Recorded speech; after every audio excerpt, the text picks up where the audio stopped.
Hero WOD every day for a year. Bam, we're live. I thought the guy's name was Jim. Yeah, Jim Bobrovsky. Jim who? Bobrovsky? I don't think it's his real name. I'm almost certain it's not his real name. What's the F stand for? It's Black Flag Performance. That's his workout stuff. That guy at Sells Programming? I think so. Jim? I can't remember. Oh, it's a cool hat. Brian, are you going to sue? What? No. What are you talking about? Bruce Wayne, Kyle Landis, Austin Hartman, Vindicate.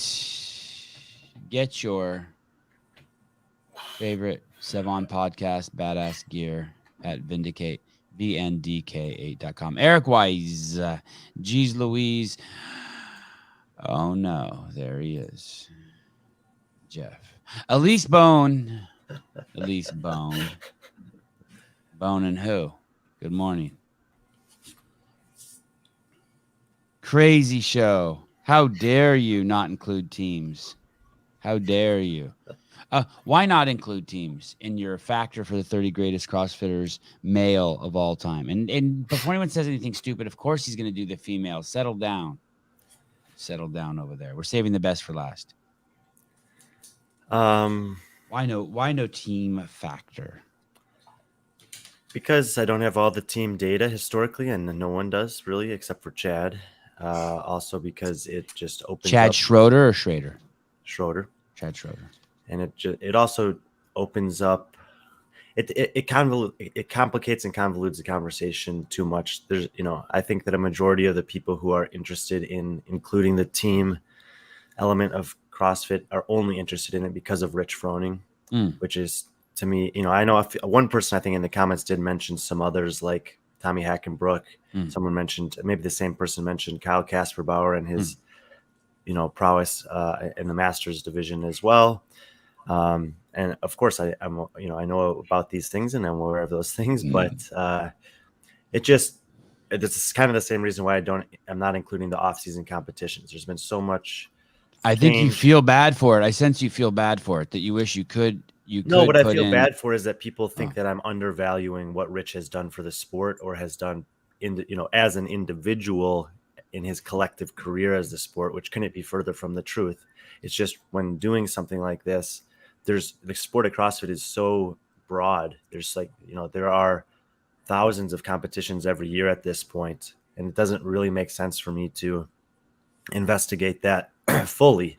Up to this point in the sport's history, all of the athletes that have tried to compete in CrossFit have tried to compete with one goal in mind, which is to win the CrossFit Games, making it the pinnacle event, making it, and even though it in itself changes year to year and over, different eras, it's the big one. It's the uniform one. It's the one that we can, most easily look at and take a data set or a sample size, and I think derive something meaningful from it.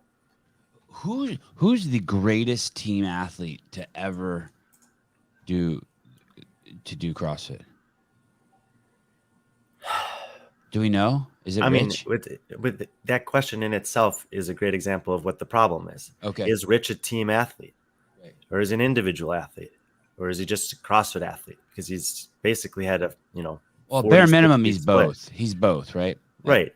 So am I going to look at his 6 individual or 6 team competitions? Let's say you weren't. When I'm answering that question, should I neglect his individual success and only focus on him as a team athlete? It would still be him. And then who would be second, you think? Do we even know? Probably Adam Neifert.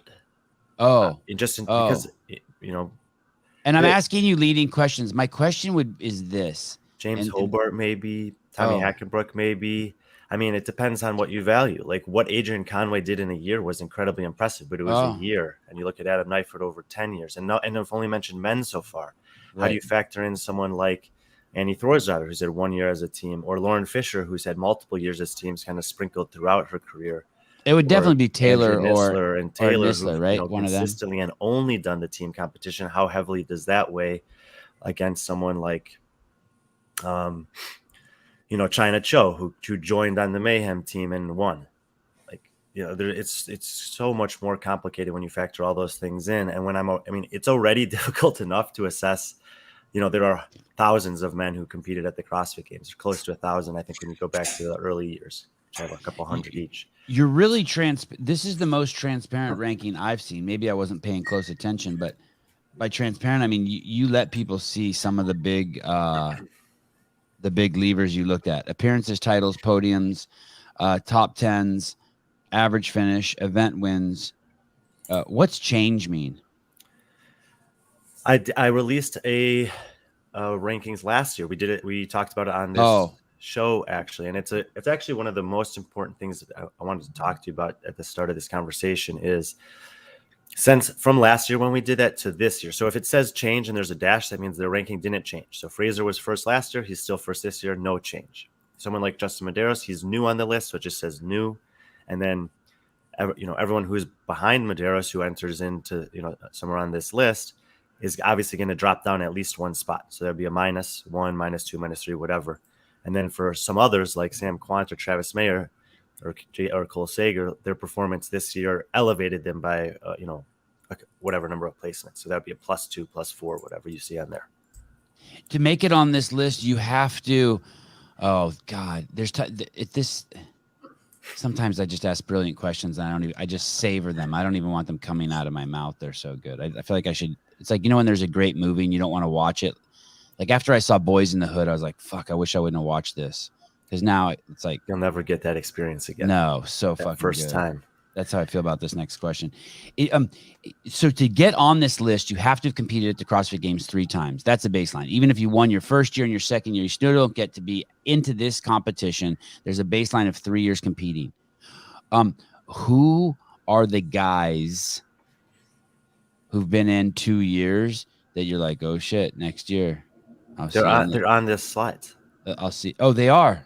The last slide has those names. Oh my goodness, I can't wait. So so you're even ahead of me. It's a great question, but it's a great stat you've already even thought of. Yeah, the really it's like looking at dessert. That I'm not sure it's like about, looking at dessert before you eat dinner. The one that I'm not sure about is Ricky. Like, would you consider this to be his first or second year this past year? I'm counting it as 1. Oh, what a great slide. Notable names eligible next season. You're counting it as what? His second year? First. Oh, poor Rick Lito. Well, Roman it's not my fault that he got disqualified that year. Roman Krennikov, Lazar, Jukic, and Jason Hopper all can't be put on the list yet because of only the 2 years. Right. And the other 3 guys below that, Willie George, Guy Medeiros, and Will Morad, could have been on this list. They all have competed at least 3 years and were close to making it, but haven't made it yet. Who was Guy the closest? Yeah, I mean, 7th and 10th is remarkable, obviously, for 2 years. The only other year he competed was 2019. He finished somewhere in the 40s. It changed after they were, eliminated a few people who failed drug tests that year. So I think he may have ended up 49th or something like that. But really, I want to see one more full year from him, and then definitely he'll be on the list. From Guy. Yeah. Even if he shits the bed, even if he took a 24th, you think he'd push out Austin Malleolo? Yeah, if he had a major regression next season, then he'd be a lot lower on the list. I still think there's a potential for him to slide in there, but we'll see. And I know that we've only been doing this a couple of years now. This is year number 2, but that currently the best newcomer who's ever come onto the list is Justin Medeiros. The highest anyone's ever come onto the list is 7. Yeah, and I think more so than any other name on that list, that seems to be the one that most people have taken exception to. I'm struggling with it. I'll tell you. I struggled with it also. It was very difficult to decide where to rank him. I know it seemed like a lot of people wanted to have him 3rd. I did consider putting him 3rd, and and obviously every spot in between there, and then I ended up settling on 7th. For now. And we'll circle back to that. You have on here appearances, titles, podiums, top 10s, average finishes, event wins. as your criteria. Not just as criteria. There are certainly other things that I think about and consider when making this. And you are exactly right. By putting all those data points out there, it's very easy for someone to look at it and see an outlier in some of those categories and say, well, that's ridiculous. Just look at the numbers. This guy should obviously be higher or lower. But I think there are other factors that aren't as easy to quantify with a simple stat or a chart like this that are also important to factor in. You have Ben Smith at 11 appearances. Yeah. Does that include the appearance where he was invited? It does. So if Ricky showed up, if he popped, and he doesn't get to count that because he used nefarious means to get to the CrossFit Games. Should Ben only be 10 appearances, or should there be an asterisk next to him? I don't know. I mean, it was that was something that was out of his control, whereas Ricky's choice was in his control. Ben's career was what earned him that invite, and I don't think the competition was any worse for having him there that year. I think it was probably better having him there, and it also, I think, in terms of just that concept of having an invite. There was obviously a lot of controversy about whether that should have existed or not, but should not have. It's one of those things where, like, once you do it and you've done it, then you can look at it and say, okay, well, we did it. Did we like it or not? Did it work or not? Whereas if you never do it, then you don't really know. And since we were doing so many other new and different things that year, I didn't think it was if we're going to do it one year, that was the year to do it.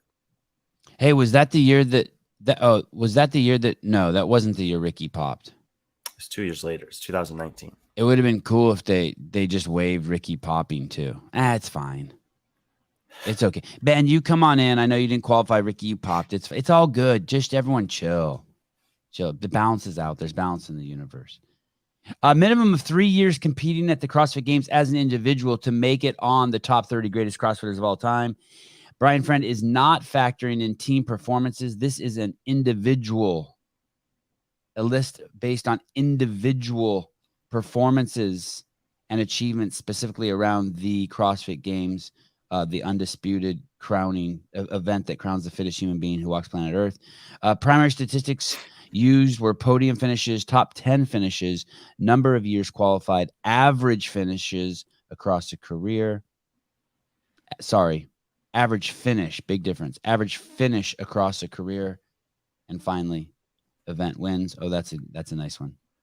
Additionally, and that's what saves someone like Guy, right? What? The event wins? Event wins. It certainly is. It's a feather in his cap compared to most of the athletes, yeah. Additionally, there is an element of my own perception as the data can be misleading in some cases. Yeah. What's your of these? Which is your favorite stat? Which one like is there a bread and butter, or is there any two that are a bread and butter when you bring, let's say, appearances and average finish together? You're like, all right, I'm really like. Because if your average finish is second, but you've only been in 3 games versus your average finish is 2.4 and you've been in 7 games. I mean, is there any two that where you're just like, yeah, you're the guy? I don't know. I mean, obviously winning is huge, but I like to also recognize the longevity in the sport. I think that it's a pretty impressive sport to have, consistent and long runs where you're able to, even if you're not necessarily winning, but we're able to string together 6, 7, 8, 9 consecutive trips to the CrossFit Games. And then if you couple that with average finishes that are around 10th place, that's pretty impressive. So I'd say the combination of, because there's only a couple guys that have won.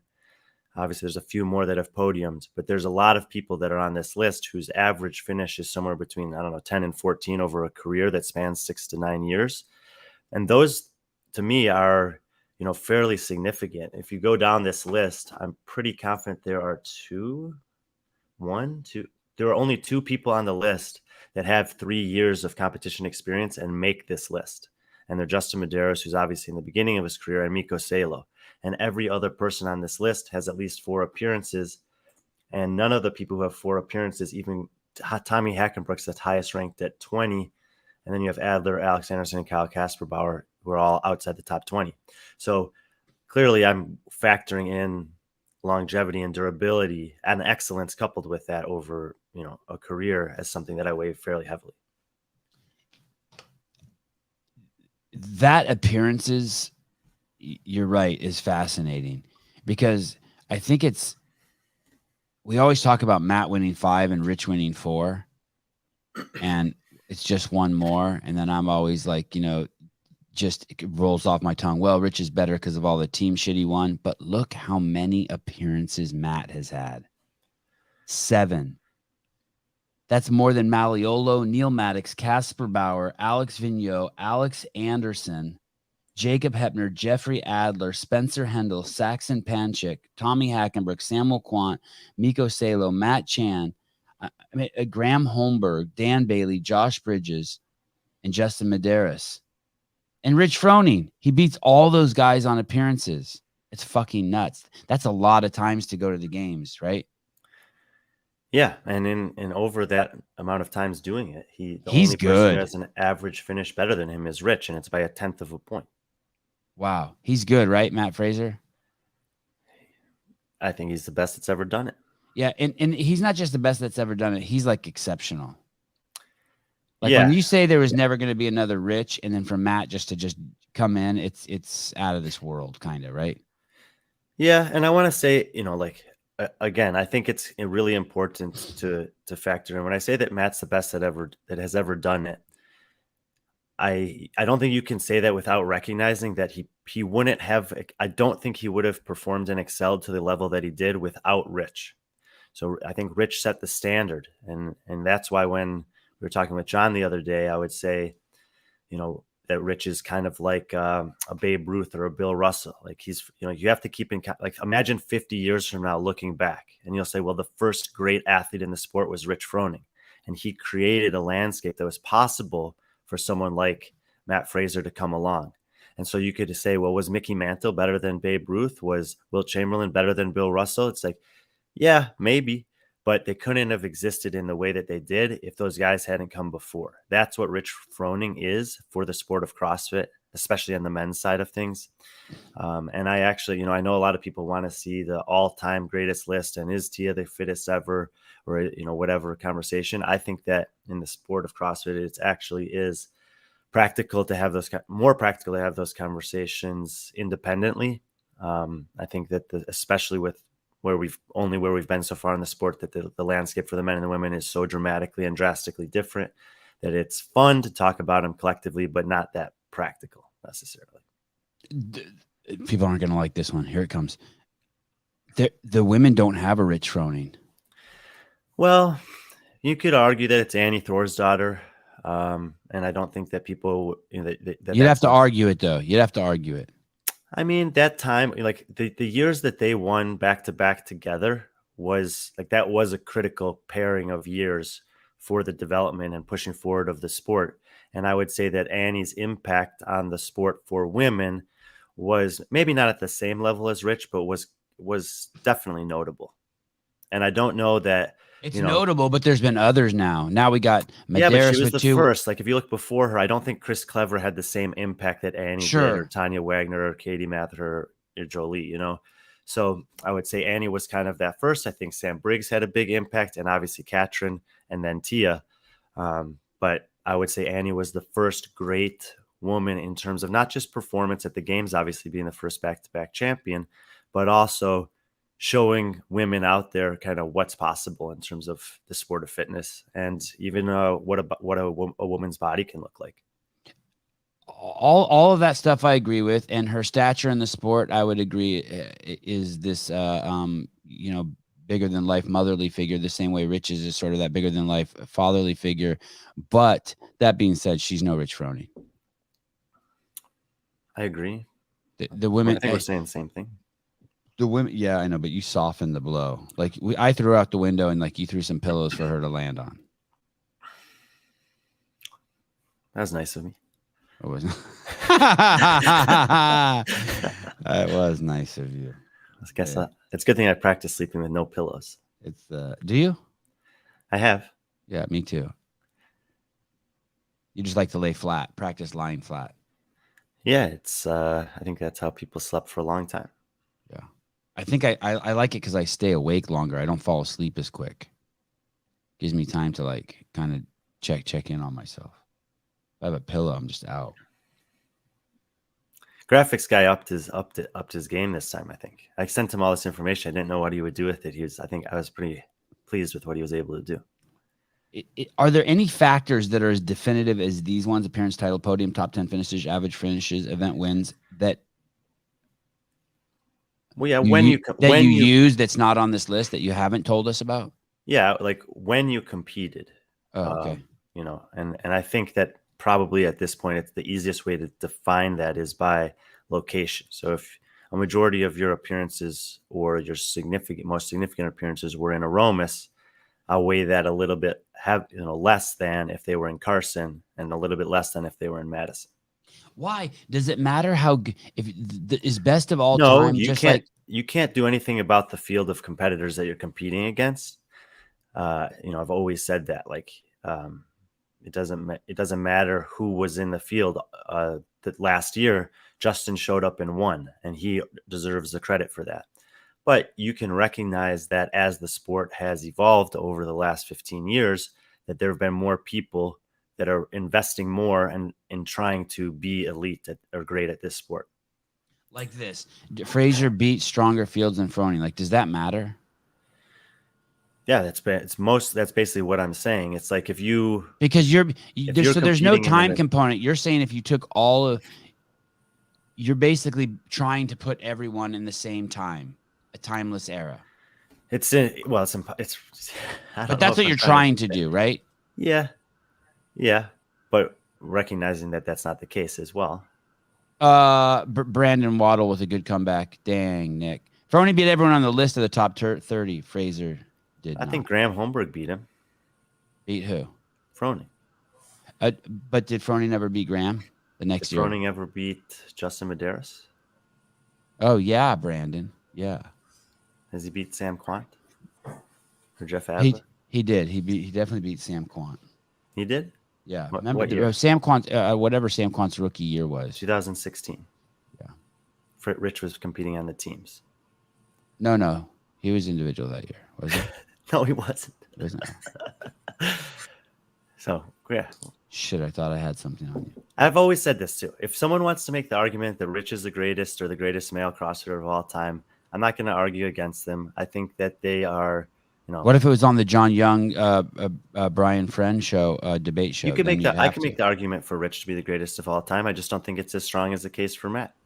Neither do I. How could anyone argue just based on this if you don't look at teams? What would you say to argue Rich is better? I don't see anything you can argue. You could say exactly what I said, which is Matt would never have been able to do what he did without Rich. Yeah, but that's so... I know. That's what I'm saying. It's not as strong of an argument, and it doesn't really... I mean, I did something for you that I thought you'd really like, okay? We're going to take a little trip down memory lane. Please. You like that idea? I love that idea. Because one of the things that I saw people were commenting a lot about was how skewed some of the numbers for Fraser are based on the 2020 CrossFit Games. And the fact that he was able to rack up him and Tia both an insane number of event wins that year. Right. So I did a little parallel. The 4 athletes that Fraser competed against in 2020 were Samuel Kwant, Justin Medeiros, Noah Olson, and Jeff Adler. If you take crazy field of dudes. So if you take their relative finishes in previous years, and I did a little because 2019 was so strange. So in the case of Samuel Kwant, he finished 13th and 20th in his 2 previous visits to the CrossFit Games before going to Aromas and taking second. I weighed the 13th a little heavier because it was more recent. So I looked at the 15th place finisher from 2012. For Medeiros, I looked at the best placing rookie from 2012. For Noah Olson, I combined his 2nd and 6th place finish from the previous 2 years, and I went for the 4th place finisher from 2012. And Adler was 33rd in a field of 145 or something in 2019, so I just went for the 25th place finisher from 2012. So if in 2013, which we'll say is a parallel to Matt Fraser in 2020. Oh, I like what you're doing. Rich had competed against those 4 placings. We would have had Lucas Parker, Marcus Hendren, Scott Panchik, and Albert Dominic LaRouche. That's a similar grouping of athletes that Rich would have competed against in 2013. So then I looked at how did he do against those athletes in 2012. And of all the workouts that he competed against them in, Scott actually beat him 5 times. Marcus beat him 3 times. Lucas Parker beat him twice, and Albert Dominic LaRouche beat him once. But Rich beat them all in 7 out of the events that year and that 2012 year. And I picked that year even despite the fact that there were so many anomalies in the programming. They had the broad jump, the ball toss, the track triplet, the med ball handstand push-up, and the sprint workout, all of which were like very specialty specific workouts. And he did not win any of those workouts, Rich. But he did beat them all in, several of the other ones that were more kind of the classic CrossFit, what you'd expect. And that would have bolstered his event wins by 5. He had 2 in 2012. He would have had 7 in a comparable format. So I thought it was just kind of a cool study to do to see that, yeah, if you pare down the field to a similar grouping of athletes that Matt had to compete against in stage 2 of 2020, Rich's event wins would also be inflated a little bit. If I hope you enjoyed that. I did, I really did like that actually, and it put, for those of us who have been around then, and I knew I can remember seeing all those guys you said compete very clearly, especially Marcus Hendren and Lucas Parker. Like, I feel as you say their names, I feel like I'm standing next to them as they're running by me in the events.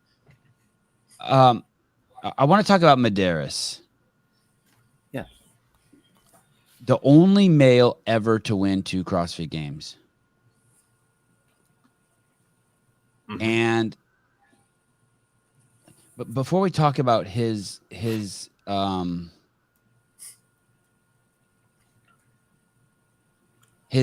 ranking, so wait a second. So you're saying that Rich Froning showed up to 5 CrossFit Games and won 4? Yeah. That not you're saying, that's the stat. Yeah. So when you have Medeiros at 7th, the people you have ahead of Jason Medeiros are Ben Smith. That one's kind of hard to argue with because he won the CrossFit Games. And would you say Ben Smith won in modern times? Yes. And he had to beat Matt Fraser. Yeah. And would you? Oh shit! I lost the page. And would you also say that did Jason Khalipa ever compete in the games in the modern times? 2014 was the last year he competed individually. And how did he do?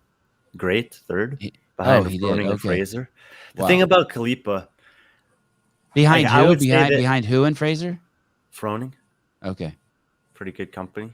Yeah. Yep. The thing, and to me, we've talked about this. So before. The podium in 2014 was Rich, Matt, and Jason. I think it's the best podium ever. Yeah, but, that's savage. Wow. But we have. I'm more impressed by Jason's 3rd place finish in 2014 than I am by him winning the games in 2008. So that's a great example of how I weigh the eras a little differently. Like I thought it was a much more impressive and difficult accomplishment to get 3rd that year than it was to win in 2008.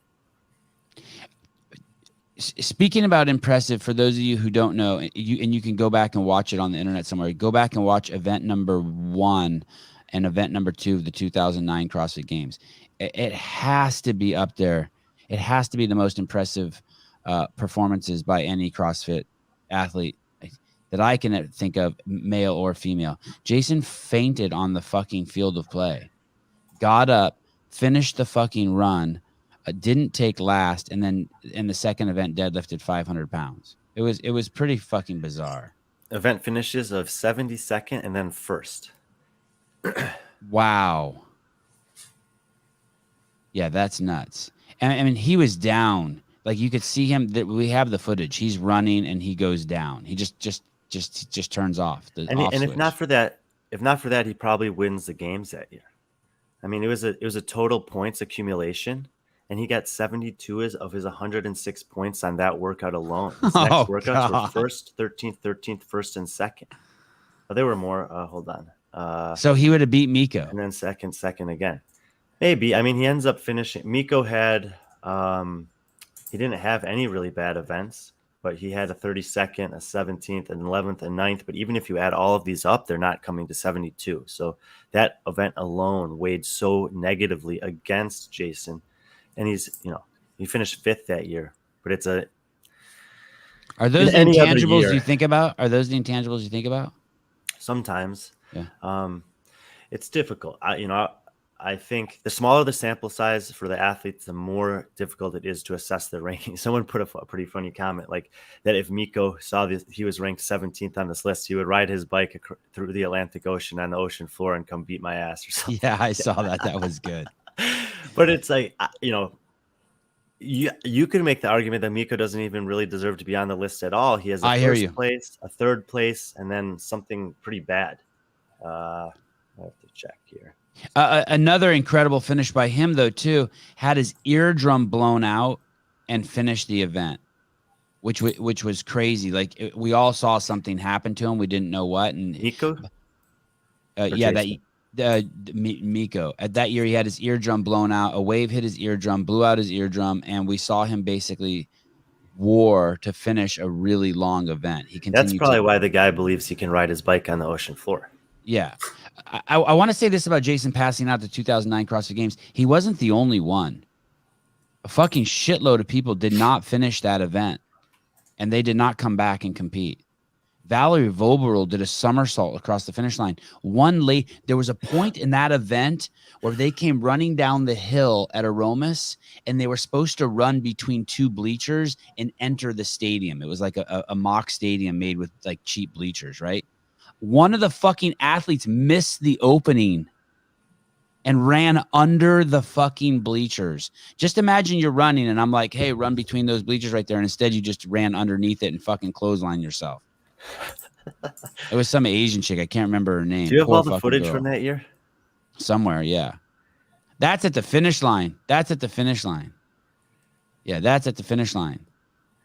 Man. Hey, he had to be careful. Yeah, look at him. If you made a documentary about that year.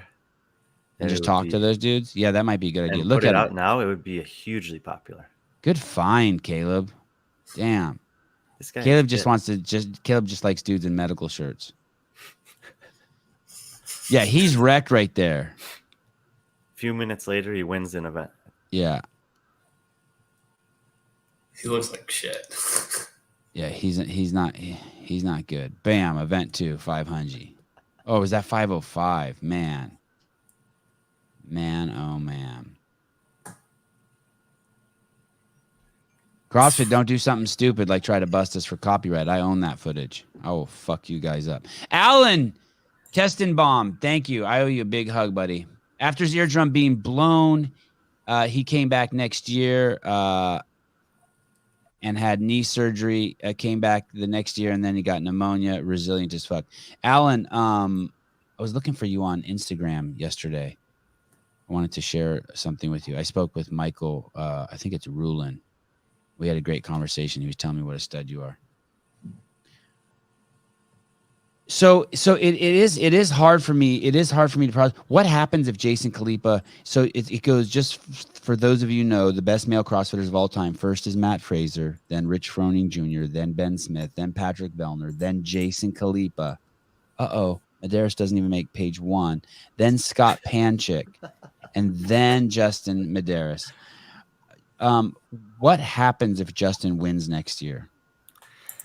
Or what? Let me ask you this first. What happens if he just goes to the games next year and competes, and let's say just takes podium? He doesn't win, which isn't going to happen. He's going to win again.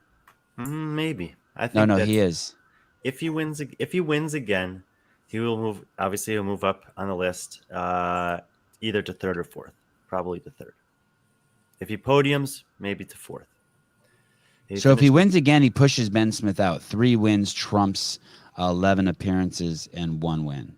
He also has a 3rd place finish, and even though it was in a strange year, like I weigh that 3rd place It's like significantly less than Jason Khalipa's third place in 2014, for example, because he had to beat a full field of one of the best fields we've ever seen, whereas he qualified for that via, an online competition, which is really, really strange, against probably the weakest field of 30 we've ever seen to get to the weakest field of 5 we've ever seen.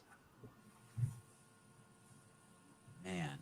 And then he'll be the only. It's not his fault. It's just how it is. It's like, right. So yes, there's that third place finish there. Obviously, it was a precursor for what was to come, but it just to me, it's people want to look at how dominant Fraser was in 2020. It's like, we just talked about it. It's like, to me, it's his least impressive win. And then he'll be the only person in CrossFit Games history to have 3 wins. Well, because someone has 4 and someone has 5. And no woman's ever done 3. Not besides Tia. Not just 3, right? And no one's ever won the CrossFit Games, not won it, and then come back and won it. All the people who have multiple wins have done it consecutively. No one's ever taken an L. Is that true? All the people who have multiple CrossFit Games wins have never lost. And then come back and got a win. So like all 5, they're all consecutive wins. Right.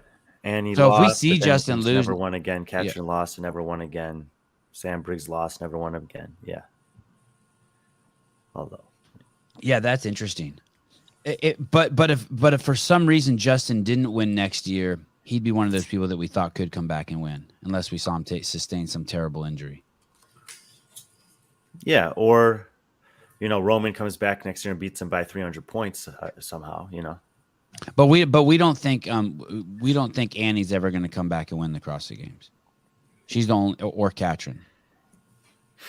I think there are people who believe that if Tia retires this year and Annie throws her hat in the ring individually, which it looks like she's going to do at Rogue, that she will have be in the conversation with Laura and Mal to possibly win the games next year. But we don't actually think she'll win. I don't think so, but I think there are people who believe that she'll have a chance. Yeah, I mean, I believe she has a chance too, but it's not going to happen. I want to go all the way down to the end and work our way up. Austin Malleolo, Neil Maddox, Kyle Kasper-Bauer, Alex Vigneault, Alex Anderson. I think most of the people who watch the games currently don't even know who these people are. Is that fair to say? Maybe. Obviously, Vigneault is the most modern of any of these here. He had pretty bad games relative to his other games performances this year. Alex Anderson being probably the next most recent, unless you follow the Masters division, where then you'll have some exposure to Kyle Kasper-Bauer. But Neil and Austin haven't competed in a while. And I think Alex's dad was a CrossFit Games champion, for sure a competitor in the Masters division. And his brothers both competed. And Neil Maddox is currently in Northern California teaching rich people how to do CrossFit. Kyle Kasper-Bauer is in, I think, Nebraska. Yeah, and he works for CrossFit, right? He's one of the country managers or affiliate liaisons or field reps or one of those things that they can't figure out what they are. Mm-hmm. And Austin Malleolo runs that team. He's like the number 2. He's like head of affiliates for CrossFit in North America. Yeah. And I don't know if I should do this. Let's save that for another episode. I like Austin. I like Austin. I do like Austin. He's a good dude. Number 25, Jacob Hepner. I had no idea he was so fucking accomplished. I thought he just had a good body and a good personality. Yeah, really impressive, especially when you look at his average finish across 5 years, 10.6, which is obviously better than anyone else on this particular page. And I think that, he is one of those guys where when you think about him, you might not realize how good his career was. But then when you put all the numbers on paper and you see 5 years, 18th, 10th, 7th, 6th, 12th, that's a pretty good resume. A couple event wins, 3 top 10s, pretty good run, even though it's only over 5 years. Jeff Adler still going strong. Is a threat to the podium. Gets better every year. Jeff Adler, it's so crazy. He has 4 event wins at the games, and they are all in strength events and like really demanding strength events, like the back 9 this year or the CrossFit Total.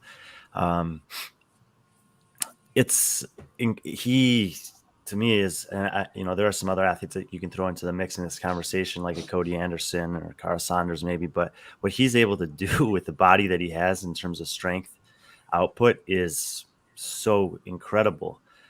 And he's continuing to get better in a lot of other domains, which are obviously allowing him to move up the leaderboard year after year. Chris Spealler, is he the only guy who is in the 2007 CrossFit Games who's on this list? I think so. And I know there was one person in there in the comments at least that seemed to be offended by how low Chris was ranked on this list. They're out of their fucking mind. He's lucky to be on the list. They're out of their fucking mind. Well, he's barely a CrossFit Games athlete. I'd barely give him. So this is a good example of where the numbers don't tell the whole story, because if you look down the page here compared to the two guys on either side of him, he has more appearances, he has more podiums than the entire page combined, he has more top 10s. His average finish is in the middle or towards the bottom of these guys, and he has more event wins than all of them. So it looks on paper like he should have a really high rating, maybe higher than some of these guys. And even if you go to the next page, it might be higher in some of those statistical categories. But the era he competed in, and I'm actually kind of curious why you say he's barely a CrossFit Games athlete. I mean, I think he's incredibly impressive, and this obviously is no disrespect to Chris just to be on this list. I think everyone should be honored to be on this list. It's incredible company, but I think that the numbers don't tell the whole story in the case of Chris. First of all, I'm totally biased. I'm a hater. I'm a complete Chris Spealler hater. So not that he's done anything wrong to me. He's a nice guy. I fucking always enjoyed every second that I've been around him. He's always been warm and welcoming to me. It's nothing. I just, he played the little guy thing too hard. I feel like he always had excuses. I feel like the year he won the games, no fault of Chris's own, that I actually accused Dave of fucking doing some home cooking to try to get Spealler on the podium that year. Sorry, the year he made the podium, I accused Dave of doing home cooking to get him on the podium. That was actually probably one of the biggest fights that Dave and I ever had. He was so angry that I even accused him of that. I'm like, hey, dude, there's no fucking way you didn't make these for fucking Chris to get on the podium. I would love for you to look at the events of that year's games. What year did he go on the podium? It was might have been just been a triathlon that year. I was disgusted by the events that year. 2011. Run, muscle up, run. No, 2010. Run, muscle up, run. Repeat. Oh yeah, 10 with Graham and Rich. And in third place, that's the year he took third with Graham and Rich. Yeah, he was 4 points better than podium. Matt Chan and 8 points better than Mikko Salo. Austin Malleolo was 6th. Ben Smith was 8th that year. Tommy Hackenbrook 9th. So we actually have 8 guys who are on this list that finished in the top 10 that year. And it's hard to hate on them because those are all good dudes. It's hard to, the first year, I mean, it was just 3 events. What year did Spealler take in 2008? 2008, he was 10th, but he was in first going into the final event. Then he took 47th on that event. Oh, and that was the deadlift. That was the squat clean grace. Every second counts here. Wait, no, 2008. Oh, yeah. Okay. And then the same thing happened to him in 2009. I think maybe he beat Mikko or took second to Mikko in the first event. In the second event, he must have shit himself with the deadlifts. I don't even think he deadlifted 300 pounds. Oh my God. No, I'm serious. Let's see here. You have access to that? 375 pounds. 375. So he had almost the inverse. He had first place, 71st. Khalipa had 72nd first. I mean, yeah. So they had almost the same performance. But then Chris got cut 3 events later. Ended up finishing 25th that year. That's where the interim CEO works out at his gym. That Allison girl who now is the interim media director. /CFO. So anyway, Chris is a great example of where the numbers don't tell the whole story. Obviously incredible career, but there's also this thing, like if you go and look on YouTube and you spend a week scouring YouTube, you will find so much content on Chris Spealler and you will find almost nothing on Spencer Hendel. Right. So he just, and so in some of these cases, there's just certain. He was a athletes media over time- darling. He was over there in Heberville, in Mormon country in Utah, and so they had when you have a love affair with a great filmmaker like Heber and a prolific filmmaker like Heber, there's going to be a ton of shit on you. And he was always open to being filmed, and he did a lot of cool shit. I think he was the first guy to do 100 unbroken pull-ups in the community. He was on the L1 team. He did a lot of fucking really cool shit. A ton of cool shit. He was and for small guys, he was definitely the there was that whole David and Goliath thing. He may even have his rogue shirt may even be David or something. David was the little guy. I don't think Goliath was. Okay, makes sense. So anyway, that's also something that I try to separate out when I'm doing this list is how much I know about them based on the media attention they received in their career, because that does not always correlate to their performance on the field of play. This whole page basically is full of guys, Panchik, Hendel, Adler, that don't get a lot of media attention relative to a guy like Chris Spealler, or haven't so far in their career. And for those of you who this is going to be a weird one, but there was this silhouette of Chris wearing headphones that everyone in the community knew. He had this really distinct look when he worked out. He had the shaved head, and you totally recognized his frame. And then he had these big headphones on with a wire hanging down them, not even wireless. He had a Walkman. Was it? Yeah, probably. It probably was a Walkman. Literal, or like a CD player. Probably. Yeah, and actually, I think that in some ways, like Jonakowski reminds me of Chris Spealler a little bit as well, because oftentimes they were doing great early in the competition, and so there's a lot of attention on them during that period of time, and so sometimes it skews their overall performance, where you be like, you could recognize Jonakowski's greatness because he has all these times with the leader jersey, but that's just based on the ordering of events.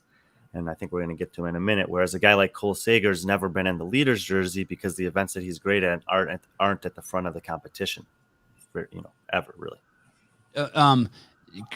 That was an incredible finish right there, by the way, where it shows Graham and Spealler. I can't remember who. Someone dove on the track. Pyramid double Helen. At the end here, this was fucking batshit crazy. Someone dove. I will also say this, Spealler. How could I be a Spealler hater? In 2009, he did do a pretty funny thing on COVID, and it makes him hateable. But in 2009, he went into the final event in first place, and that was an incredible year. 2009 or 2008? 2008. What year did Jason win? 2008. Sorry, 2008. In 2008, Spealler went into the event in first place. And the way they did that year was so fucking brilliant. They've never done that again, right? Every second counts? Yeah. Not really. God, it was fucking good. Basically, what they did is they let people start based on how many seconds ahead they were of the guy behind them. They let someone start. I'm not explaining that very well at all. I need to give you a good example. Do you want to explain it, Brian? No. Yeah, we just take the three of us. If I was 30 seconds ahead of you and you were a minute ahead of Caleb, I would start. You would start 30 seconds later, and he would start a minute after you. But whichever one of us finished first would finish higher for the overall ranking on the weekend. And that was the case across the board, where no matter when you started the final event, it was your order of finish of that event that didn't only correlate. Actually, it didn't even necessarily correlate to your finish in that event, but it was exactly the reflection of where your overall finish on the leaderboard would be. So Khalipa, I think, was 10 out of 10 in the final heat, or 9 out of 10 going into that final event. And, that's the famous story of Dave asking, like, what are you doing in this line? Yes. And then, he started after almost everyone, and he finished before everyone by a minute and 8 seconds. And he was the CrossFit Games champion, and the only footage of him finishing was from his dad's cell phone, I think. Yeah, or I think maybe Austin Bujibing had a shitty, shaky video camera there. But I don't know where the CrossFit media director was. Probably filming Josh Everett. The CrossFit media director there did not want me making that movie. He was fully against it. So basically, as you hear, Jason started over a minute after everyone else and still beat everyone, so all the fans could see he won the CrossFit Games, and it was absolutely fucking nuts. Just and put it in perspective. His squat clean grace that year at 155, I think it was at 155, was 246. The next fastest finisher, you're going to love this, Sevan. I bet you don't know this. Who was second place in this workout? Max Mormont. Wow. 324. Wow. And for those you don't know, Max is a giant man. And been around forever. Max Mormont one time, you could probably find this pretty easy, Caleb. Max Mormont one time Turkish get up me. Oh yeah, I found that. I just pulled that up earlier. Also in 2018 at the West Regional, when you abandoned me on the podcast and made me host it, Max Mormont was our guest with Mike Workington. Oh, that's awesome. He's a good dude, right? Yeah, I was pretty nervous for that. It was only like the 5th podcast I ever done. You're like, oh, you got it. Just host the show. You and Mike could talk to Max. It'll be great. Thankfully, Mike and Max knew each other really well, so the conversation flowed nicely. And Max has tons of stories, of course. So where did I go? Was I out drinking? It was like an affiliate gathering outside. Yeah. Oh yeah, good times. You're a good dude. Save me again. So that's the story with Chris Spealler. Spencer Hendel, 22nd, considered by many to be. And Max Mormont's an affiliate owner, right? Like, does he own CSA or Costa Mesa CrossFit or Costa Mesa for a long time? I think it still does. I haven't heard otherwise. Pretty famous gym. Coached Christian Lucero for several years. Who I hear is trying to become a SEAL. I think so, yeah. Which is, you don't often see that, like, you know, once you're over 30, that someone makes that attempt. Spencer Hendel, say that again. Said they usually don't make it. Spencer Hendel, who I've heard by many people might be the most athletic, which is pretty amazing to say, being that you got someone like Rich Froning, the most athletic CrossFit Games athlete to ever partake. I think people did expect more from him. A super fucking cool dude. He was definitely a freak athlete to watch that could, you know, he's incredibly strong for a majority of his career, but he could also run pretty well for his size and move his body through space. I think Spencer Hendel was actually, and I know I've talked about this before, is a really important figure for modern day athletes to study his career, because he wasn't living up to the potential that people thought he had. He finished 12th, 17th, 9th, 13th, and he just seemed to be stagnant. And then all of a sudden in 2015, he finishes 5th, which is not a podium finish. It's not winning the games, but after 4 years of not being able to really make any progress, all of a sudden he bumps up the leaderboard, and he moved up the leaderboard significantly on the last day. It's one of the biggest examples that I am not in favor of cuts. This past year's cuts model was probably the best one I've ever seen. I think cutting the last 10 is okay. I don't like cutting even 20 by the last day, but his totality of training that year changed, and he talked about it, because they're like, dude, you won this, you ended up doing 5th. How'd you make an improvement this year? And you did that even though you hadn't improved, or you didn't do well on the strength events. He goes, well, yeah, I was consistently winning or close to winning the strength events, but being that strong was hurting me in so many other domains. I didn't lift this year. I focused on everything else, and my strength was still good enough to get not like a 10th place finish, but look at how I did on all these other workouts, and I lasted over the weekend better than most. And he had great finishes on Sunday. It was like that dumbbell snatch work. I think it was pedal to the metal 1 and 2. He did really well on, and ended up moving all the way up to 5th place. And that was a pretty good year. Ben Smith, Matt Fraser, BKG, Dan Bailey are the only guys who beat him, all of whom are ahead of him on this list. And he beat Scott Panchik, Cole Sager, Noah Olson, Yona Koski, Jacob Hepner, Alex Vigneault. The top 11 guys from that year are all on this top 30, and he beat more than half of them. How big was Spencer? I always remember him as being usually the biggest guy out in the field. Listed at 6'2", 215 that year, and I think that he was actually competing. I mean, you can never trust those stats, but that's pretty close to probably what he was.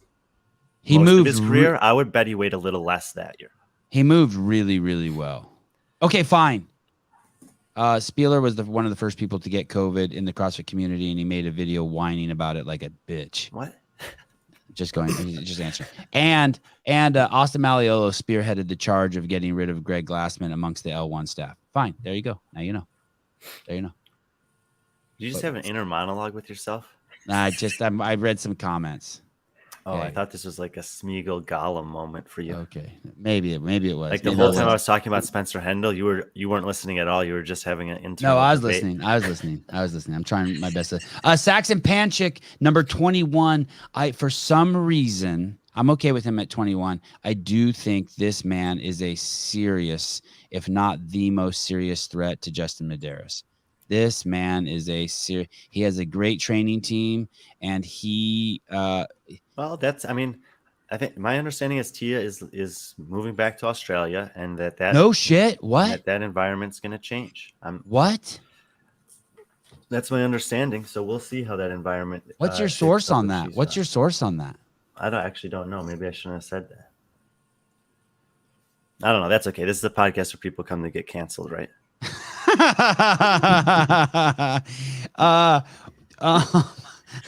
That's what it should be. It should say that on the bottom. Wait a second. Would she take Brooke Wells with her? I would assume no. I mean, I'm sure Brooke has but who knows? That would be a fun. Like Brooke's not that old. She's in her mid to late 20s. I don't know if she has any serious relationship or anything like that. I think it'd be super fun for Brooke to maybe take a year or two and go live in Australia. They seem to be incredibly close as friends. Maybe she stays there after the Down Under CrossFit Championships and experiences Tia's home country for this season. If the landscape of the competitive season changes where you can compete where you live, maybe she competes in the Oceania region, which would be kind of cool. Where would all of her athletes go? Do they go to Coddle Camp, HWPO, no. where you get coddled, or do you go to the Mayhem Empire? I think there'll still be a proven training center in Nashville. And I wouldn't be surprised if Tia and Shane also opened one in Australia. And I heard Harry Pally is leaving HWPO and going to run the proven training camp. And no, you didn't. Oh. Harry's good guy. I want to have a good rumor. Harry what? Harry's Harry? What? Tell me about Harry. Harry's a great guy. I honestly don't think that Harry needs any training camp if he doesn't want one. I think he's a standalone, great coach, independent of anything like that. He might enjoy being a part of a bigger group or network of coaches, but I think that guy is vastly underrated in terms of his prowess as a coach. Is she fucking nuts moving back to Australia? I don't know. I mean, it's a similar conversation to Katrin. It's like, you leave your home where you grew up and have all these, friends and family, whatever, for so many years to go pursue your career or your dreams or whatever. And after a certain amount of time, you go back home. We've talked about it over and over again. I left for 13 years Chicago before I came back here. Yeah, that's a shithole too. Wow. Yep. But I have a great community here around me. Yeah, I understand. I just can't believe these people go back to these places. Like, if you have the option to fucking live in Coeur d'Alene, Idaho, and Scottsdale, Arizona, and San Diego, California, and you choose Iceland or Australia, you're out of your fucking mind. Or Chicago. I mean, well, some people can set aside the really unfortunate things about those places and appreciate the small community they're in. I haven't been to Australia. I'd love to go at some point if they'll ever let me in again. But no, nice. I'm sure that it's a beautiful place. Bring your extra money to get quarantined. You need to get your hotel money to be $30K. I've been stashing it aside just for that. Tommy Hackenbrook, what a stud. What a fucking stud. Maybe the most manly dude on the on the list, right? I mean, like he probably did all the events with like a utility belt on or carrying an axe. What a stud. And he crosses he crosses both eras, right? He's kind of like old school and modern. No, he's just old school. More old school. The thing that's so you see his average rank there is 10th. It's better than anyone else on this list, and that's with a 23rd. His other finishes were 2nd, 9th, and 6th. Very, very good. The thing that's holding Tommy back here is just his total number of appearances is only 4. Obviously, he also has some team accolades to his credit, which are not factoring in here. But if he'd competed a couple more years as an individual, he could be even higher on this list. And there was that one year where he seemed to be the biggest threat to Rich. Yep. And you've talked about that quite a bit. And he played it up so well for the crowd. Even if he didn't believe it, he played it up for the crowd so well. And maybe he did believe it. There's a year with the overhead squat where they both went for 400 pounds, I think. That was fucking It's great. I feel like that is like the fact that none of the men hit the 350 sandbag this year will be like on par with the fact that that no one hit the 400-pound overhead squat that year. Like, I just wish someone had done it. I don't care who it would have been. Is he done? Does he do Tommy's masters? coaching. He's coaching for Underdogs Athletics. He's coaching the Kalashnikov team from Russia this year. As far as a competitive athlete, I don't know. I think that a lot of these guys, they're still so fit. And a lot of people who competed in that era, men and women, have realized I actually don't have to train 3 and 4 and 5 and 6 hours a day to maintain a fairly high level of fitness. I think if he turned 40 or turned 45 and like a year or two before that, decided he wanted to pursue a run at the Masters competition, that he is more than capable of doing that. But he's got a lot of other interests and investments, and it is a big commitment. So that'll just have to be something that he either decides to do or not. Stone's an affiliate? I'm not sure. Husband, father, Renaissance man, or just ADD? I don't see an affiliate tag in there. If you guys, he was on that show, Broken Skull Ranch, kicking ass too. Was that what it was called? Which is a pretty fucking cool show. Steve Austin Broken Skull Challenge. Oh yeah, that should move him up for you. I agree, Johnny.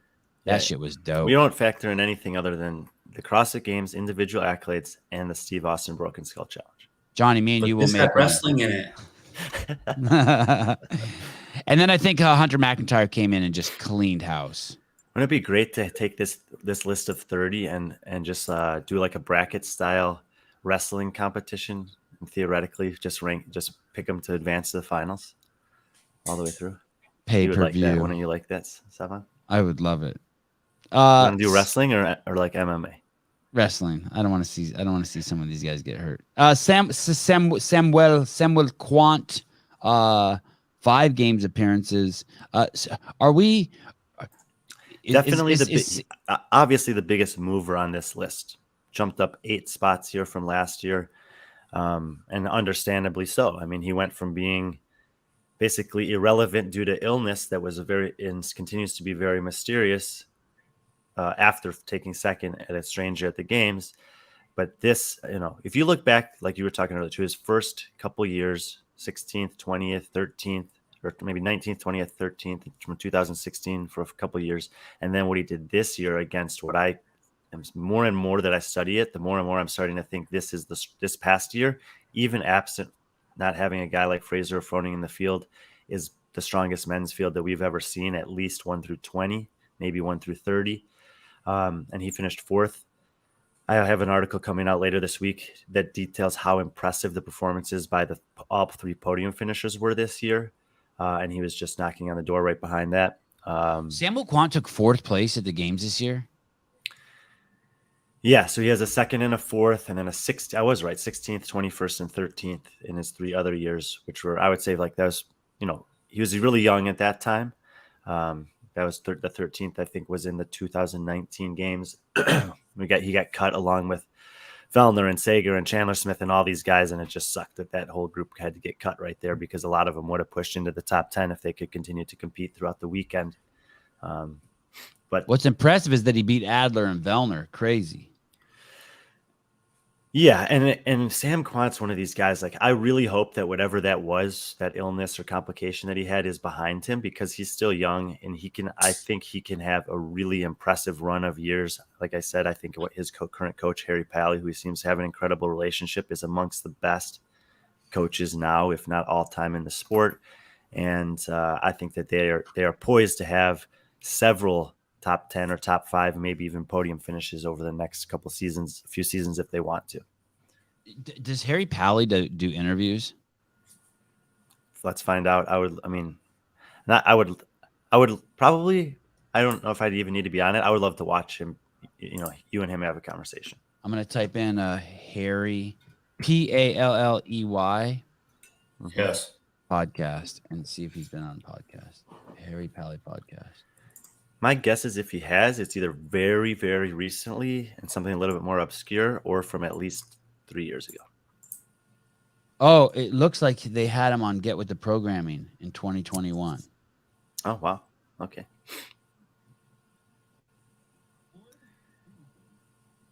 I'm looking to see if he. Oh yeah, there he is. Oh shit.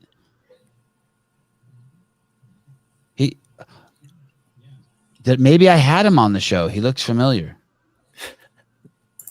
I don't know. I don't recognize that bed in the background.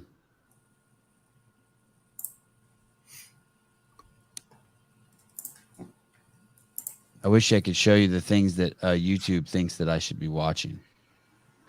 Behind the programming, episode number 1, Harry Pally programs listening notes. Oh, so he was on a comp train podcast also. This looks, I don't see here. I'll click it. Oh no, that was that's Get With the Programming too. Okay. He's got his own Reddit thread. Who the fuck wants that? Not me. Yeah, I only see Get With the Programming. Do you think that people don't invite him, or he just hasn't? He doesn't do them. We'll find out. I'll DM him right after the show.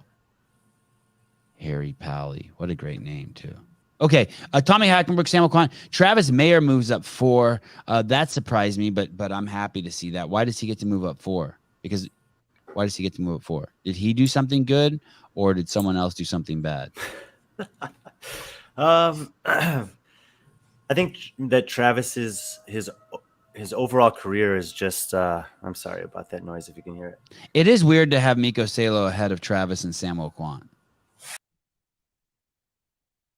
Right? Uh-oh. Brian froze. No, you hear that? Remote control airplane? It's like an emergency testing they do in the town, that noise every Tuesday morning at 10 a.m. Or the first Tuesday of the month at 10 a.m. Chicago. Yep. Still going on. It's so bad. It's right by the gym, too. It's terrible. So tell me, so it is weird. I mean, look at these. I mean, Travis and Samuel Kwant, I mean, they're, especially Travis, he's like kind of like a staple. And you got him ahead of Miko Salo. And behind Miko Salo. It's the smaller the sample size for the athlete, the harder it is for me to place them on this list. So, like I said, Justin and Miko are the only 2 on the list with 3 appearances.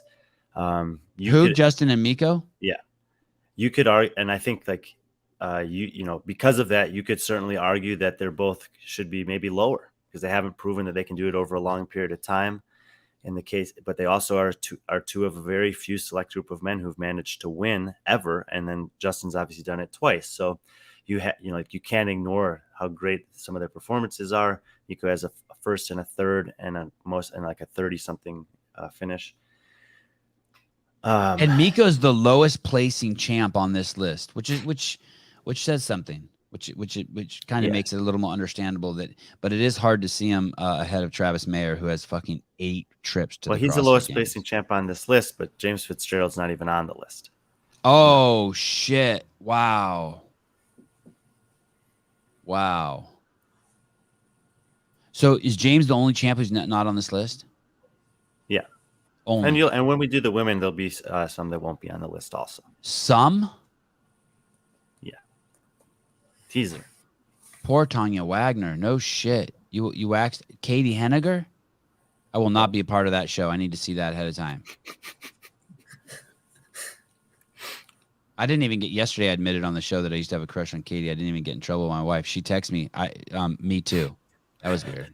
I would never. She never said shit like that. I was like, wow. Doesn't everybody? And then I text her back. I was just joking. She's like, to silence. Yeah. Crickets. I wasn't joking.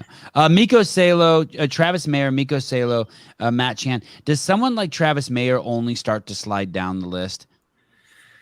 Probably. I mean, if you look behind him, you see guys like Sam Kwant, Saxon Panchik, and Jeff Adler. And how many more years can Travis Mayer, continue to string together games qualifications, top 20 finishes? Can he ever push into the top 10 again? And,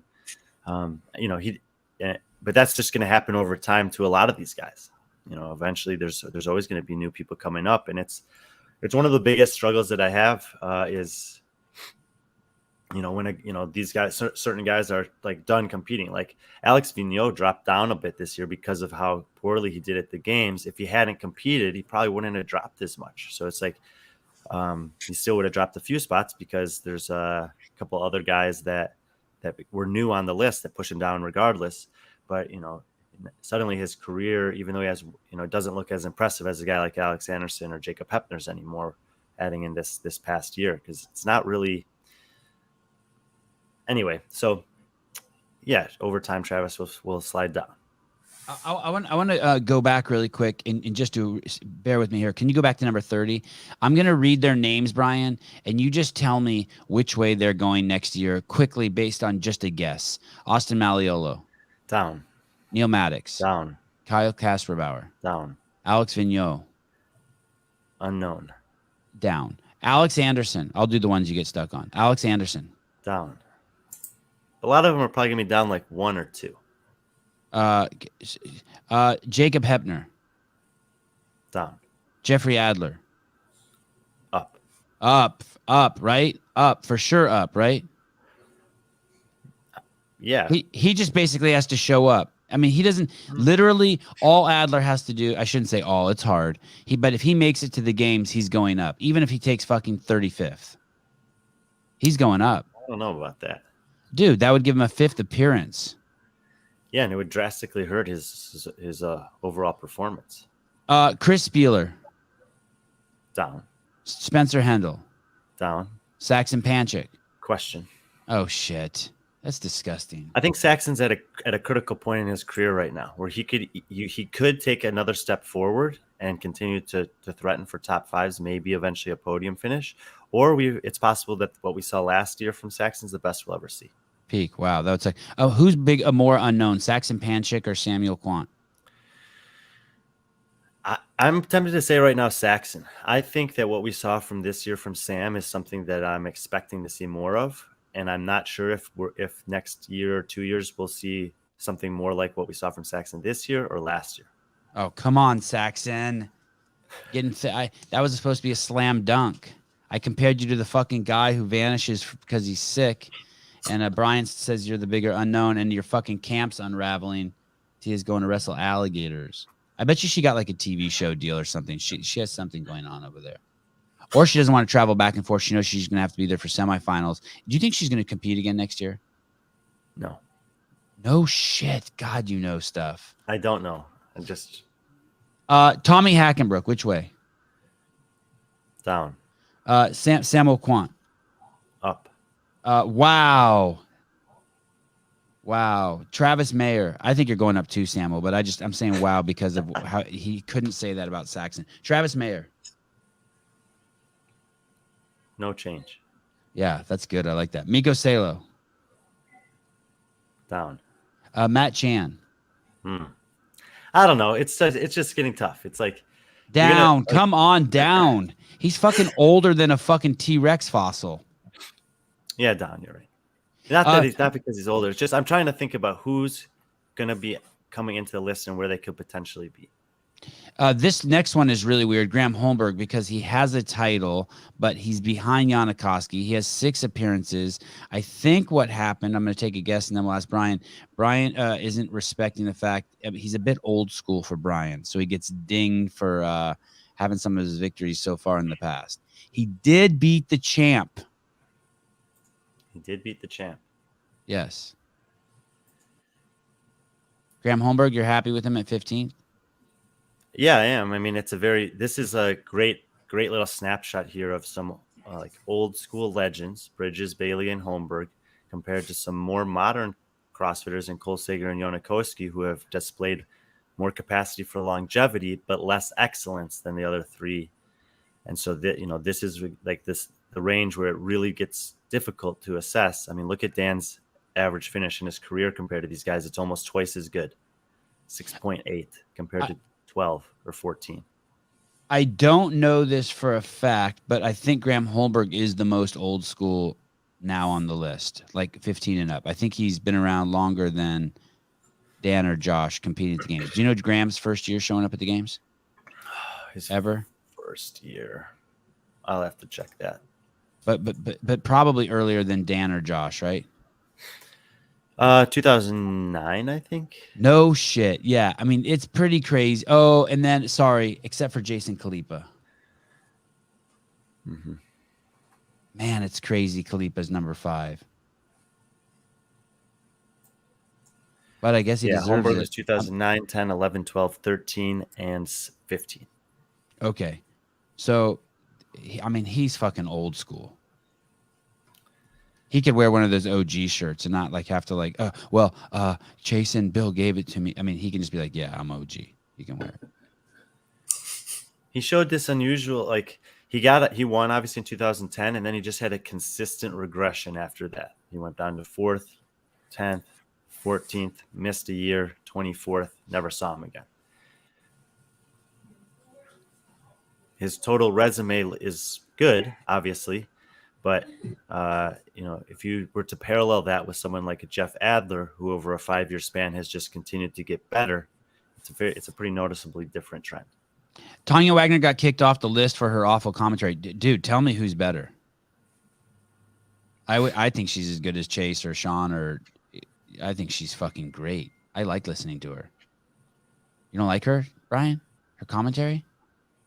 I think she's fucking amazing. I don't know what this guy's really talking about, but I haven't listened to much of the stuff that she's commentated on from this year. I never waxed Henniger, but fucking Tanya Wagner, honestly, I think she's the best commentator. And I think the best floor girl is, guy. Wow, there's some good ones. But I really like Jamie Hagaya because she's comfortable in her skin down there. Yeah, Jamie's great. But you had to say, I like Mike Arsenault, but I think he does a different role. Yeah, he knows a lot of shit. And he just speaks well. He's clever. He's concise. He gets to the point, but it's also okay. Don't get carried away. You're just saying you like people. I'm trying to be a little more detailed. All right, fine. But I throw the pillows there. You're backing up your thoughts with data. You're not woke like me. I just go by feelings. Yanikoski, good to see him on the list. I honestly can't believe how consistent he is and that he's still in the game. I feel he's not that consistent. He's not? These are his finishes at the games. 32nd, 9th, 7th, 37th, 6th, 15th. He has actually a big range. Basically, it's due to his health.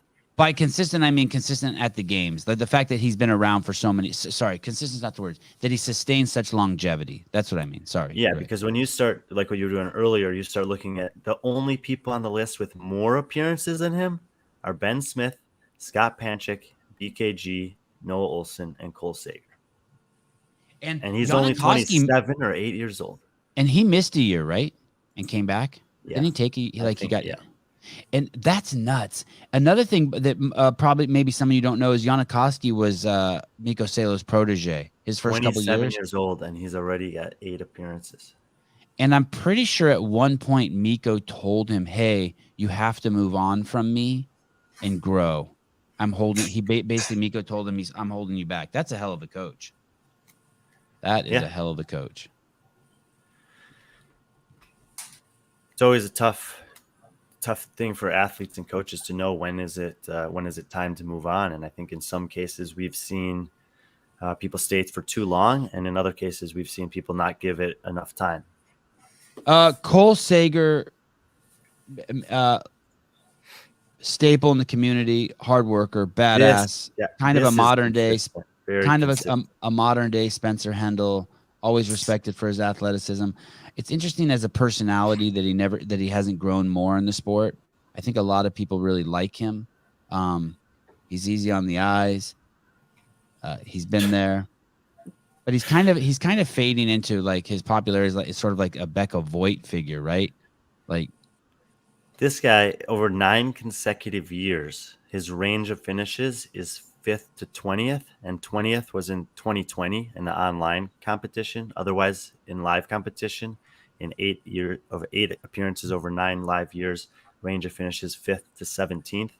That is a remarkable level of consistency that spans eras and is an incredible testament to this guy's durability and intelligence when it comes to an overall approach to this sport and his health and fitness.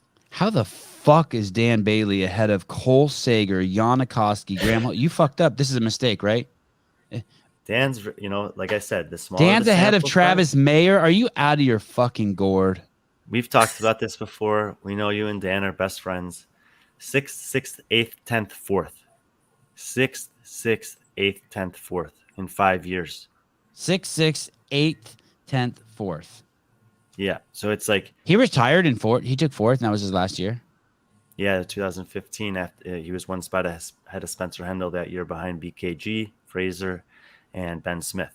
All of whom were ahead of him. That's him missing the podium by one spot that year, and definitely is in the conversation along with Scott Panchik as the best guy who's ever competed to never podium.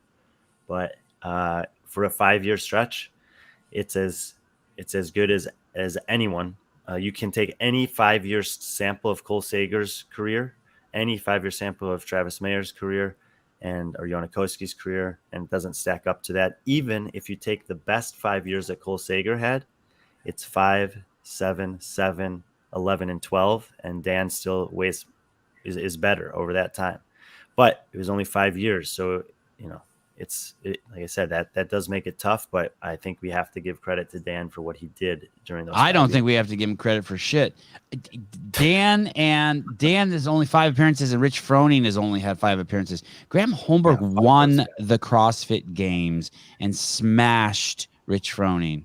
And Rich Froning. and he has 6 appearances, and he's fucking behind Dan Bailey. Yanikoski, we just talked about his longevity. Cole Sager, 9. 3 points. Smashed him. Travis Mayer, 8 appearances. You love the list. I'm going to predict that Dan will fall more than anyone else next year. Well, so this is the question that I wasn't sure about, and I'm definitely open to people providing feedback on this. In the case of the athletes that are no longer competing, if I look at there were some of them where I looked at the list this year and I'm like, man, I know I had them there last year and I can understand why, but maybe I overranked them or underranked them. But they haven't actually done anything to change that. It's, is it appropriate for me to make an adjustment? So on this list, I didn't make any adjustments for the guys who have not competed. I only moved around guys that did compete, and then everyone else would slide up or down based on how those people moved. Oh, that's interesting detail. And I'm not sure if I should or not. If we could take Dan, for example, and I could say in the totality of the understanding that I've gained from 2021, and since I haven't changed him here, to 2023, is it reasonable for me to move him down the list because his appearances are now becoming less relevant as more and more people have 6 and 7 and 8? And I think that's okay. But for me to say, well, now Graham is better than him, even though Graham also has done nothing, I don't know if that's right or not. Like if I took an independent list of retired athletes, why would I suddenly a year later justify moving Graham ahead of Dan? Because you clean the cobwebs out between your ears.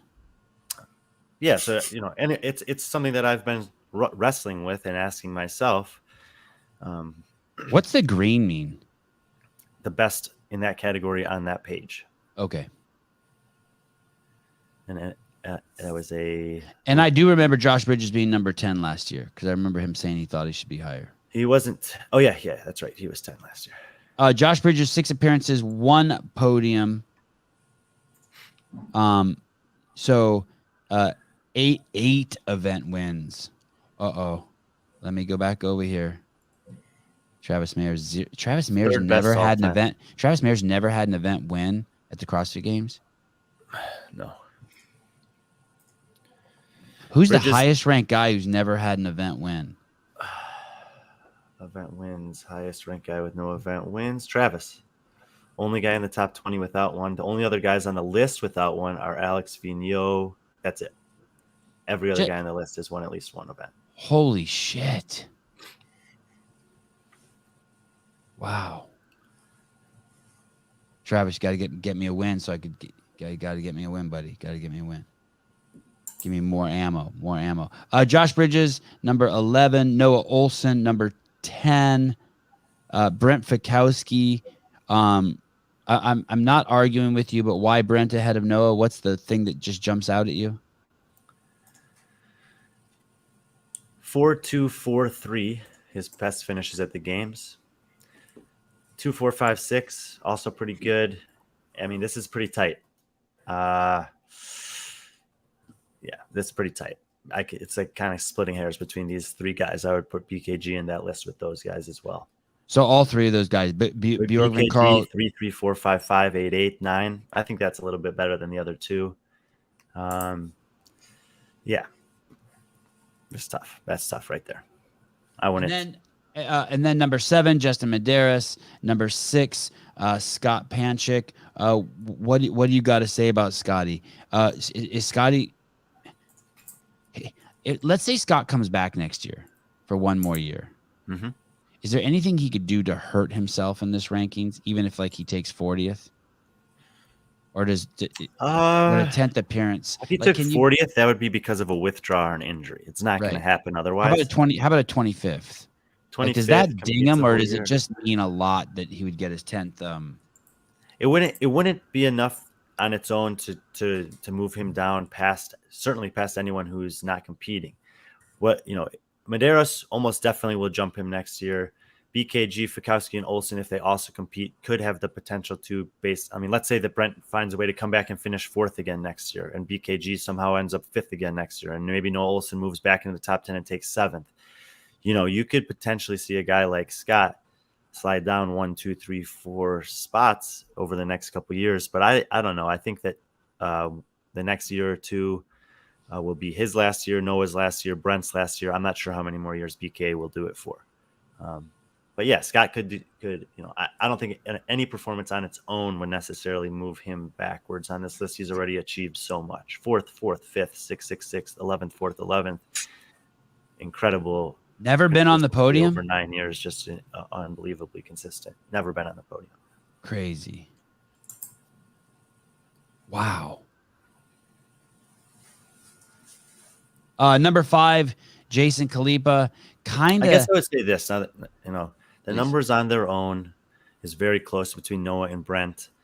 Noah's best years came in the years that were anomalies. 2019 was his best finish of 2nd. 2020 he made the top 5. Brent did not. So it's kind of a weird conversation because Brent's 2 worst years before this year were Noah's 2 best years. And Brent, in the meantime, was stringing together podium finishes in years more traditional where you had a full field of athletes competing over the duration of the test. And it's, we have to acknowledge that 2019 and 20 existed, but I don't think that they weigh as heavily as what Brent was able to do 2016, 17, 18, and 21. When I look at these, this is just I don't know if you did this to me or I don't know what's going on in my brain, but I think that you weighed these in order of how you have them here, meaning you gave appearances the most value, then titles, then podiums, then top 10s, then average finish, then event wins. But that's not true, right? But that's the way I keep thinking. No, not necessarily. I mean, I tried my best to look at the big picture and to be as objective as possible across the entire landscape of the CrossFit Games history, recognizing that the field of competition was very different in terms of number of participants and also caliber of athlete and depth of field in terms of people attempting to be great at different times. But it's really challenging to do and to try to conceptualize how someone like Graham Holmbrook did over 5 years compared to someone like, Jeff Adler or Sam Kwant in the 5 years that he's competed that have all happened after Graham has finished. Javier Acosta, Medeiros below Panchik is a head scratcher. Winning the games is not weighed highly enough. Top 10 shouldn't be weighed at all or very weakly weighted. I don't know if I agree with that. Remember how hard it is to get to the CrossFit Games. I mean, it is hard. To have an appearance is... I'll just say this. I talked to BKG right after the final event of this year. Mm-hmm. He finished 9th. Okay. It was his worst finish at the games since his rookie year. Okay. He thinks he was as fit as he's ever been this year. The guys ahead, the field was so good that the fittest version of BKG, the healthiest version of BKG, managed his worst finish. He's only 29. It's not like he's 34, 35 years old, because the field's just getting better and better. And there's two kids that finished ahead of him, Lazar and Hopper. And he still managed to beat Guy, who was right behind him. But you still have these guys like Noah taking 12th and Cole taking 13th, that despite the fact that that field is getting better and getting younger and getting deeper outside of the games, that people are trying to make it there, that they're still finding a way to leverage the fitness that they've had into impressive performances at the games. I don't think it's a slight against BKG at all that he finished 9th this year. It's a testament to him that he's still able to have that top 10 finish, despite the fact that the field of competitors is improving and he's getting older. So when you put out this list last year, 1 through 5 were still Matt Fraser, Rich Froning, Ben Smith, Patrick Vellner, then Jason Khalipa, correct? Yeah. And then Scott Panchik. And then Justin Medeiros was not on the list. Not eligible for the list. Not eligible. Okay, and that's why it says new. And then Bjorkman went down 1, Brent Fikowski went down 1, and Noah went down 1. And that's all because Medeiros has popped in there. Yep. And where did you, when you originally saw, so let's just say you have these 6 names, right? Not let's say, you do have these 6 names. I'll say them again: Fraser, Rich, Ben, Patrick, Jason, and Scott. And then 7th, you have Medeiros. When you put this list together, did Medeiros immediately land in the 7th spot, or did you slide? Did you ever stick him in 3 and was like, whoa, nope? Yeah, you did. Yeah. And I was just like, so he had to battle all of these dudes in your head. Like you're like, yep. Medeiros, Ben Smith. Nope, sorry, Ben wins. Medeiros, Patrick Vellner. Oh no, sorry, Vellner wins. Medeiros, Jason Khalipa. Jason wins. That's how you did it. Yeah, but I think that, and also it's one of these things, like, if I just put him 3rd this year, it almost takes the fun out of it. It's like, oh, wow. It's really difficult to catch Rich and Matt. He might be able to do it eventually. Oh, he's going to do it, dude. I'm telling you, he's going to do it. This kid is a savage. We'll see. And once this article I was talking about comes out later this week, you'll see that this performances that he's had are not just wins. They are very impressive wins. Who? Justin. Yeah. And it's not lost on me of how good he had to beat these guys. Vellner last year, Roman and Ricky this year. And there's some pretty cool numbers that I didn't know at first until I did the research that support not just these being back-to-back wins, but being very impressive event wins. I want to see him. I want to see him do it. I want to see him come back for a 4th, for a 5th, for a 6th year and continue to excel, even as the field continues to improve. And as he matures a little bit more as an athlete, he still has only managed to win 1 event, despite having 2 wins at the CrossFit Games. His average event finish, which isn't on this list, his average overall finish his average event finish is very good. His consistency is incredible, and the performance that he's done are not lost on me at all. But I want to give him the opportunity to earn the right to move ahead of these guys by being excellent over time, not just immediately giving him the 3rd spot when he's only competed for 3 years. Because if he decides all of a sudden to not compete anymore, then I think I'd have to move him back down. Man, 2 wins. I don't know, man. More titles than event wins. Interesting stat. Wow, really? Justin Medeiros only has 1 event win at the CrossFit Games? 0 in 2020, 1 last year on the final event, and none this year. Yeah, that's incredible.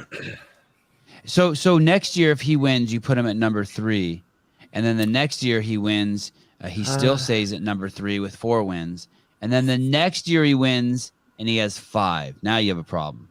Now you got a real fucking problem on your hands, Mr. Friend. Well, they will fucking lynch you if you put him ahead of Froning in 3 years, but it's going to be a problem. All the guys that would lynch me for that are going to be too old themselves by then to do anything about it. And you'll have 20 more pounds on your snatch by then. Maybe. Okay. Wow. Okay, so this big year in the rankings from Medeiros. He wins, he jumps up a lot. I mean, I think if he wins again next year, without a doubt, he'll bump past Jason and Scott. It would be the worst he'll be. And Patrick. If Vellner takes 2nd to him again, I don't know. Then I think I'd probably still move him ahead of Pat, but Pat's resume improves, obviously, if he's able to return to the podium. What if Pat were to win the games next year? Would you put him ahead of Ben Well, Smith? see, that's exactly the problem. If Pat wins next year, let's just say that Pat wins, Roman gets second, and Justin gets third next year. Then, and I had Justin in third place all time already. Then what do I do? What if Ricky pops next year? Do 2 juicing years count as 1 year? Will he get like at least like a half a year for each? I think that's fair. Yeah. Okay. Two pops equals 1. Fool. Don't hold me great. to Great list. For those of you, we started the show looking at the bottom guys. Willie Georges, Guy Malheiros, and Will Morad are eligible names who could jump up next year. They're eligible, but they could have been on this year. They're just in the next probably. They're all somewhere in the next 20 guys, and most of those guys are no longer competing anymore. And then notable names that will be eligible next season, meaning they've only competed twice at the CrossFit Games, are Roman Krennikov, Lazad Jukic, and Jason Hopper with a Y. And there's no guarantee that any of them will be on that list next year. You know, if Lazar's third year parallels Guy's first year as a fairly poor finish, he probably doesn't make it on. If he comes back with another top 10 finish, he's probably somewhere in the 20 to 30 range. You know, Roman has that he competed in 2020, which is online only, which kind of, obviously was amazing this year. If he comes back in podiums again, he's probably in the bottom half of this list at that point. And Hopper would need to have an improvement to earn even a chance to be on the list next year. But he could be 4 or 5 years, you know, after his 4th or 5th year. Willie Georges needs to improve from this performance this year to have a chance to be back on. If Guy strings together another top 10, he'll definitely be somewhere on this list. Will Morad is he probably will never make the list, but if he comes back and somehow this guy always finds a way to do it and has a top 15 finish, he could have an outside chance of getting into one of the last couple of spots. But basically, he's in a group of guys similar to Logan Collins, Josh Everett, Lucas Holberg, Patrick Burke, Jeremy Thiel, Chad McKay, Pat Barber, James Fitzgerald, Lucas Parker, Rob Forte, Ben Stoneberg, where his resume looks very similar to those guys. But outside of Logan Collins, none of them are still competing. So they don't, they're not going to ever move up into this top 30. Maybe next year we'll expand it to a top 50 just to kind of recognize some of those. But how many appearances does Rob Forte have? 7.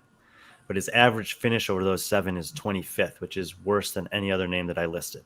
But dude, 7, not even the top. The only guy in the top 10 who has 7 appearances is Chris Spealler, and that's if you include 2007. So I'm going to say that doesn't count because you didn't have to qualify. You have to go all the way to number 18, Travis Mayer. I'm going to put in a re-review for Rob Forte. What's that called? A dispute? A dispute? What? I'm going to put in a dispute for Rob. Remember, with some other guys, we were talking about like their best 4 finishes. His best 4 finishes were 12th, 17th, 23rd, and 25th. I don't think that merits a top 30. I do. The last guy on the list. Well, then I would use that same argument and be like, then Justin Medeiros deserves to go higher because his 3 finishes were so fantastic. Yeah, but now you're intentionally choosing to focus on the thing you want to. For Rob Forte, you're going to focus on the 7 qualifications, and for Medeiros, you're going to ignore the 3 and focus on the individual performances of each one of those. I'm trying to be more broadly thinking for every athlete on the list than you don't know how broad I think. How dare you? Very narrowly, apparently. Has anyone ever had 3 finishes as good? Their first 3 years as good as Justin Medeiros? Yeah. Rich. What place did Rich take his first Rich year? is second, first. Justin's third, first. Oh shit. Matt was second, first, which adds to the same number of places, but I think that the 2 wins would trump the 2 seconds for Justin over Matt just in a 3-year window. This picture, my final question, this picture of you standing. Let me ask you that. Would you put after Matt Fraser's first title in 2016, he's taken second to Froning, second to Ben Smith, and then he wins the games in 2016 with 1 event win. Where would you put him on the list after just those 3 years? Would you immediately bump him up to second behind Rich? Probably not. He needs to still prove it over time. And after he wins the second one, he moves up there. He's probably then third and then he wins a third one, and then he bumps Ben, and then he wins a fifth one, and he bumps Rich. So let's just give Justin a chance to earn his way up the list. I can understand the argument to put him in third place right now, but I think that it's premature and unnecessary because I want to give him the opportunity to unseat some of these legends over the next couple of years. I don't like your phrasing, but your example was fucking brilliant. Yeah. I don't like to give him a chance thing. Like, I want him to have the opportunity to earn his way up on this list. Not that he hasn't already done it with what he's done, but let me see him do it over time and let his progress as an athlete speak for itself as he continues to climb up the all-time rankings. A great example that you used looking at Matt Fraser's first 3 seasons. This picture of you standing in the corner with a bunch of cinder blocks on slide number 1, is that staged? No, I was coming up and down from somewhere at the MAC, and gosh, I'm so sorry that I can't remember who took that picture. I posted and credited for them at some point during the semifinals this year. Fuck, what a brilliant! But I didn't know that they were taking it. I had a thought, so I stopped and wrote something down, and then continued on my way. And someone must have captured that. What a great photo! Do you wish? Sorry, one more question. Do you wish that you could change this, or next year will you change this to top 30 individual male CrossFit athletes of all time? Will you put individual in there? I know someone had made a comment about that as well, and they wanted this like elaborate title. No, I just want it to be clean and concise on the front page as much as possible, and then an opportunity to elaborate on the next slide, which is how we decided to do it. More than fair. Brian, any super fucking cool stats that I wasn't able to pry out of your brain that you're like, oh shit, we didn't get to talk about this? Or are you gonna wait till we hang up and then be like, fuck, we should have talked about that? I don't think so. I think you did a great job as always. Thank you. I think we covered pretty well. All right. Is the top women's 30 list done? Almost. Okay. And will we see it in the next 7 days on the Sevan Podcast? If you're available next Tuesday morning, we should do it. Okay, perfect. Tuesday. Let me see. Tuesday. That would give me a chance to there's a couple things I want to finalize, and then I'll send them to the graphics guy, and then we'll get them ready to go. Oh yeah, that's good. You know who I have on next Tuesday? In the evening or the morning? In the morning, but not till 10 a.m. Keelan Henry. I hope people are excited for that. It was kind of a bummer that we didn't get to really see him compete this year. I think he might have surprised some people, and he's an incredibly nice guy. Yeah, and he's got a great weight loss story. Yep, you'll definitely enjoy talking to him. Yeah, bitching. All right, cool. Guys, top 30 female probably next Tuesday, September 13th. Top female CrossFitters of all time. Caleb, thank you. Caleb Beaver. Brian Friend, thank you.